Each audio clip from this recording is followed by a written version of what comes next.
Dear students, how are you all? Are you okay?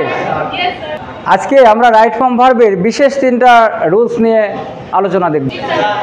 Look at the first sentence here. বাক্যটি হচ্ছে she came dash see me.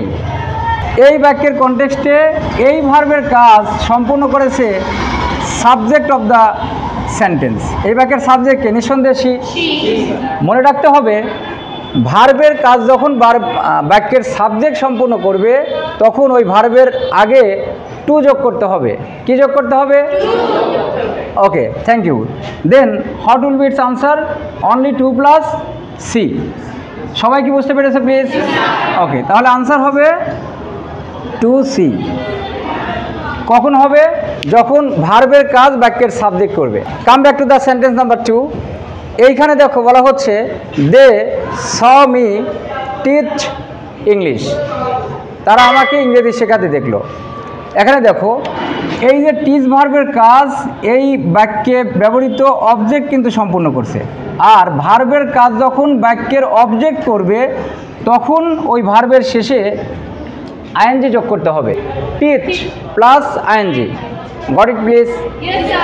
Okay, then answer of this sentence will be teach and then ing.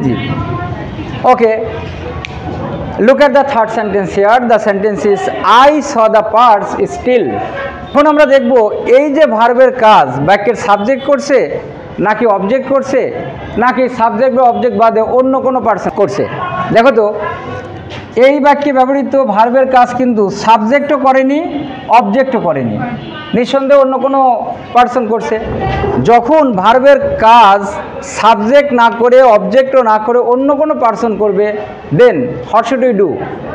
ওই সময় আমাদের এই ভার্বকে 3 number ফর্মে লিখতে হবে। কয় নাম্বার ফর্মে লিখতে হবে? 3 নাম্বার। ওকে, তোমরা সবাই জানো স্টিল ভার্বের 3 নাম্বার ফর্ম হচ্ছে stolen. Got it please? Okay, সবাই কি বুঝতে পেরেছে প্লিজ? কোনো কি কোয়েশ্চেন আছে তোমাদের? ওকে, থ্যাংক ইউ ভেরি মাচ।